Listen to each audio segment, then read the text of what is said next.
Mesdames, Mesdemoiselles et Messieurs, bonsoir. Sylvia Bongo et son conseil vont plaider sa remise en liberté d'ici le 22 octobre prochain après incarcération à Libreville depuis ce 12 octobre. Les détails sur cette affaire tout à l'heure. Les épouses franco-gabonaises de l'ex-président du Gabon, Ali Bongo, Sylvia Bongo Ondimba Valentin, en résidence surveillée depuis un coup d'état militaire fin août pour des détournements présumés de fonds publics, a été incarcérée jeudi 12 octobre à la prison centrale de Libreville. Elle avait été inculpée notamment de blanchiment de capitaux et de faux usage de faux le 28 septembre. Elle a été incarcérée provisoirement au beau milieu de la nuit après une interminable nouvelle audition par un juge d'instruction, a raconté l'AFP son avocate, maître Gisèle Eyou Bekale. Cette dernière a sollicité et obtenu un renvoi pour une audience dans 10 jours, laquelle lui permettra de plaider la remise en liberté. L'ex-première dame âgée de 60 ans est au cœur d'une vaste enquête sur de présumés détournements massifs d'argent public en compagnie de son fils Noureddine Bongo Valentin, déjà incarcéré.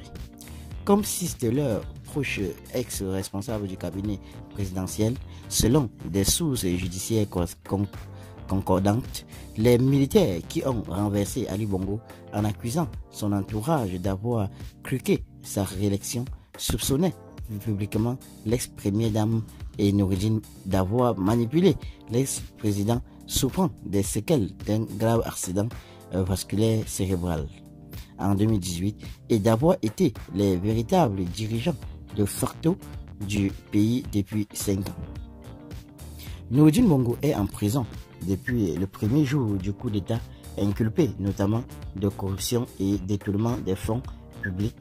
Tant qu'il y aura une différence entre la justice et l'arbitraire, entre le droit et la justice et la vengeance, tant pour moi, nous dénoncerons cette procédure illégale.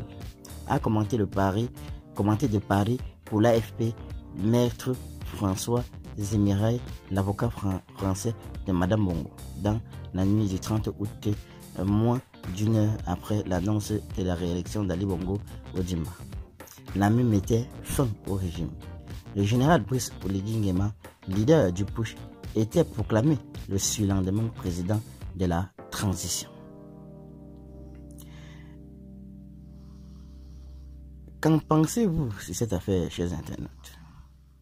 Donnez vos avis en commentaire sans hésiter de vous abonner à la chaîne tout en activant la cloche de notification pour ne plus rien rater de nos prochaines vidéos.